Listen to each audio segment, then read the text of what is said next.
नमस्कार, SDV news देख रहे हैं आप। मैं हूं आपके साथ अर्जुन खजूरिया। एक साल के अंदर महाराष्ट्र की राजनीति में बड़ा भूचाल आ चुका है। जी हां, अगर बात की जाए तो यहां पर बड़ा उलटफेर हुआ है और शरद पवार को यह झटका लगा। इस वक्त की बड़ी ब्रेकिंग, महाराष्ट्र की राजनीति में जो उठापटक हुई है, अजीत पवार के साथ 30 विधायक जो है वो राजभवन पहुंच गए हैं और महाराष्ट्र की शिंदे सरकार को, एकनाथ शिंदे देवेंद्र फडणवीस सरकार को समर्थन देने जा रहे हैं। और यहां पर जमीन खिसकती हुई अगर बात की जाए तो एनसीपी में एक बड़ा तबका जो अजीत पवार के साथ था वो अब यहां पर साइड हो चुका है शरद पवार से। ऐसा लग रहा था कि शरद पवार ने क्या मास्टर स्ट्रोक खेला है, जो कुछ दिन पहले उन्होंने इस्तीफा दिया, इस्तीफे के बाद पलट गए और उसके बाद 2 कार्यकारी अध्यक्ष बनाए और लोग कह रहे थे ये देखिए शरद पवार की रणनीति, अनुभव उनका और जिस प्रकार से मास्टर स्ट्रोक उन्होंने खेला। लेकिन यहां पर मास्टर स्ट्रोक तो कोई और ही खेल रहा था और वो चेहरा निकला अजीत पवार का। जी हां, अगर बात की जाए, देर रात ही यह खबर सामने आई थी कि देवेंद्र फडणवीस और एकनाथ शिंदे मिलकर के विचार कर रहे हैं कि यहां पर विस्तार किया जाएगा और यह विस्तार की खबरें सामने आ रही थी। लेकिन यहां पर क्या डिस्कशन कुछ और भी हो रहा था। और ये देखिए, अजीत पवार डिप्टी सीएम बनाए जा सकते हैं। इस वक्त की बड़ी ब्रेकिंग सामने आ रही है। डिप्टी सीएम यानी कि दोबारा से उस उप मुख्यमंत्री के पद पर अजीत पवार सामने यहां पर आ सकते हैं। और महाराष्ट्र की राजनीति में बड़ा खेला जो है ये एक साल के अंदर दरअसल हो चुका है। पिछले साल जून का ही वो समय था जब पता ही नहीं लगा उद्धव ठाकरे को कि कब एकनाथ शिंदे यहां पर इतने विधायकों के साथ उनको लेकर के गुजरात पहुंच गए, उसके बाद गुवाहाटी, और उसके बाद जब आए तो उद्धव ठाकरे को मुख्यमंत्री पद गंवाना पड़ा। अब यहां पर अगर बात करें तो एनडीए को एक बड़ी मजबूती, और पिछले कुछ दिनों से हम लगातार देख रहे थे कि अजीत पवार जिस प्रकार से बीजेपी को लेकर के हतोत्साहित दिख रहे थे और तारीफ लगातार कर रहे थे, तो यहां पर यह बड़ा उलटफेर जो है ये अब देखने को मिल गया है। लगभग 30 विधायक जो है वो उनके साथ इस समय बताए जा रहे हैं और यहां पर 2/3 मेजॉरिटी चाहिए, यानी कि एनसीपी को ही पलट देने का काम यहां पर अजीत पवार कर रहे हैं। तो दोबारा से हिस्ट्री रिपीट, एक साल के अंदर जो एकनाथ शिंदे ने किया था शिवसेना के साथ, वो अब अजीत पवार कर चुके हैं। चाचा से नाराज बताए जा रहे थे, यहां पर सुपर संडे महाराष्ट्र की सियासत में इसको बताया जा रहा है और इस समय पूरा खेल जो है वो यहां पर बदल चुका है। इसी बीच अजीत पवार के साथ बात की तो छगन भुजबल, दिलीप पाटिल, धनंजय मुंडे सहित एनसीपी के 9 विधायक जो है वो मंत्री बनेंगे। इस समय की बड़ी ब्रेकिंग सामने आ रही है क्योंकि वहां पर राजभवन में खुद महाराष्ट्र के मुख्यमंत्री एकनाथ शिंदे और देवेंद्र फडणवीस भी वहां पर जो है मौजूद हैं और पहले बैठक को बुलाया गया और बैठक के बाद यहां पर यह निर्णय सामने आना। ये देखिए, बड़ा राजनीतिक उलटफेर हो चुका है महाराष्ट्र की सियासत में और बीजेपी की भी इसको लेकर के अब जो है प्रतिक्रिया सामने आ रही है और राजभवन में इस समय शपथ लेने की तैयारी जो है वो पूरी हो चुकी है। उनके साथ 8 जो है विधायक हैं वो शपथ लेंगे। थोड़ी देर में यह समारोह जो है वो होगा। ये बड़ा सियासी हंगामा मच चुका है महाराष्ट्र की राजनीति में। समझ ही नहीं आया यहां पर कब खेला यहां पर कर दिया गया।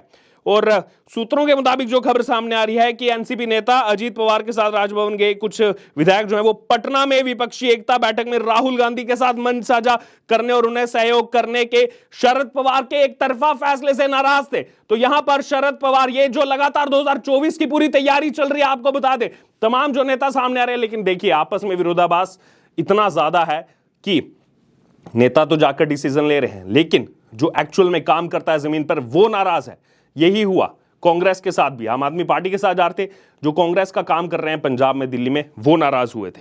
देखिए, इसी बीच अगर बात की तो भारतीय जनता पार्टी के महाराष्ट्र प्रदेश अध्यक्ष चंद्रशेखर बावनकुले, उनकी स्टेटमेंट आ रही है। वो कह रहे हैं कि पीएम मोदी जी की दृष्टि को समर्थन देने के लिए आज एनसीपी के अजीत पवार और उनके साथ के नेता हैं और शपथ ग्रहण भी करेंगे। महाराष्ट्र को मजबूती देने के लिए एक समीकरण बैठा है। ये समीकरण महाराष्ट्र को और आगे लेकर के जाएगा, यानी कि वन साइडेड पूरा जो है यहां पर पावर गेम बदलता जा रहा है। 53 एनसीपी के दरअसल विधायक है और उसमें से 30 यहां पर साथ में आ रहे हैं। आप देखिए, 2/3 मेजॉरिटी अगर साथ में रहती है संगठनात्मक दृष्टि से, या फिर अगर बात की जाए तो जो नेता चुन करके हैं, जैसे अगर बात की जाए इन विधायकों की बात की जाए, 53 कुल अभी नंबर है, यानी कि अगर ये नंबर और 4-5 नंबर आगे बढ़ता है तो पूरी एनसीपी यहां पर पलट जाएगी। क्या दोबारा से यहां पर जैसा शिवसेना के साथ हुआ था वो एनसीपी के साथ होने वाला है? वो भी शरद पवार जो लगातार फूक फूक कर कदम रख रहे थे, यही कदम जो है यहां पर शरद पवार के लिए अब गलत साबित हो रहे हैं। अजीत पवार को जिस प्रकार से लगातार नजरअंदाज किया गया यहां पर और कार्यकारी अध्यक्ष जो बनाए गए उसमें भी कहीं जो है अजीत पवार का नंबर सामने नहीं आया, तो अंदर ही अंदर कुछ तो चल रहा होगा मन में। और आज ये उन्होंने बड़ा खेला यहां पर महाराष्ट्र में कर दिया। ये जब से ये खबर सामने आई है तब से अगर बात की जाए तो यहां पर महाराष्ट्र के लोग जो है वो लगातार इसको लेकर के अपना रिस्पांस भी दे रहे हैं और कहा यही जा रहा है कि शिवसेना सरकार में उनको उप मुख्यमंत्री जो है वो अब बनाया जा रहा है। 30 विधायकों के साथ जो है वो शामिल है, यानी कि एक बड़ा नंबर जो है वो अपने साथ लेकर के गए। कोई 1, 2 या 4 विधायक नहीं, बल्कि 30 विधायक वो अपने साथ यहां पर लेकर के गए हैं।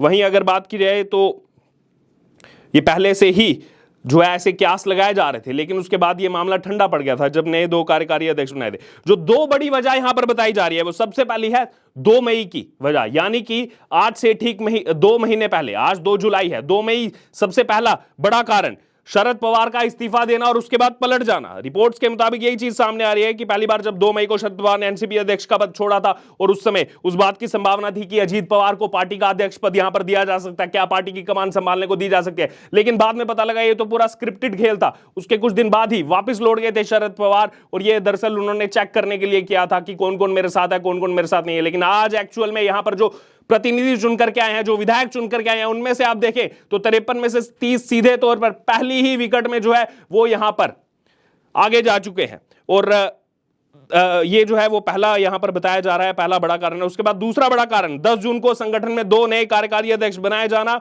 उसमें अगर बात करें तो 25वां स्थापना दिवस था उस दिन एनसीपी का, यानी कि सिल्वर जुबली थी एक हिसाब से। उस समय अपनी खुद की बेटी को शरद पवार ने सुप्रिया सुले को और प्रफुल्ल पटेल को पार्टी का कार्यकारी अध्यक्ष बनाया और अलग अलग राज्यों का जो है प्रभार दे दिया। इसके बाद अजीत पवार की नाराजगी की खबरें उस समय भी आई थी, उस समय भी लग रहा था कि क्या कुछ खेल होगा, लेकिन थोड़े दिन का समय लिया। अजीत पवार ने अपने साथ जो है विधायकों को जुटाया और उसके बाद ये बड़ा खेल जो है वो यहां पर कर दिया। शरद पवार ने उस समय भी कहा था कि अजीत पहले से ही विपक्ष के नेता के तौर पर बड़ी जिम्मेदारी निभा रहे हैं, वह राज्य को देखेंगे।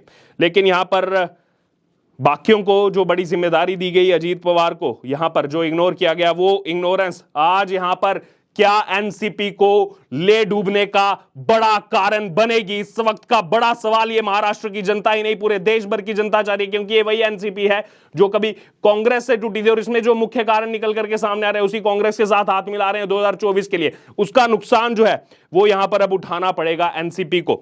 और क्या यहां पर नई पार्टी जो है वो बनेगी या एनसीपी को हैंडओवर कर देंगे शरद पवार? क्योंकि इस समय बिल्कुल असमंजस की स्थिति जो है वो यहां पर बनी हुई है। खास तौर पर अगर बात की जाए ये जो फूट के बाद शरद पवार के लिए खास तौर पर ऐसा माना जा रहा था कि यहां पर शरद पवार क्या कोई मास्टर स्ट्रोक खेलेंगे, मास्टर स्ट्रोक तो यहां आ गया। इसी बीच आपको बता दें महाराष्ट्र के मंत्री सुधीर मुनगंटीवार का जो है स्टेटमेंट सामने है। वो कह रहे हैं कि राष्ट्रवादी पार्टी ने भाजपा का साथ देने का निर्णय लिया है, उनका हम स्वागत करते हैं। आज एनसीपी के 40 से ज्यादा विधायक शामिल हो रहे हैं। ये बड़ी बात कह रहे हैं कि 40 से ज्यादा विधायक शामिल होंगे, यानी कि एक तरफा 2/3 से ज्यादा मेजॉरिटी अगर आ जाती है तो यहां पर पार्टी पूरे तरीके से जो है वो यहां पर टूट जाएगी। और वहीं कुछ जगह पर 30 विधायक बताए जा रहे हैं, कुछ जगह पर 35 और यहां पर बीजेपी की ये स्टेटमेंट आ रही है कि 40 से ज्यादा विधायक जो है वो यहां पर शामिल होने वाले हैं।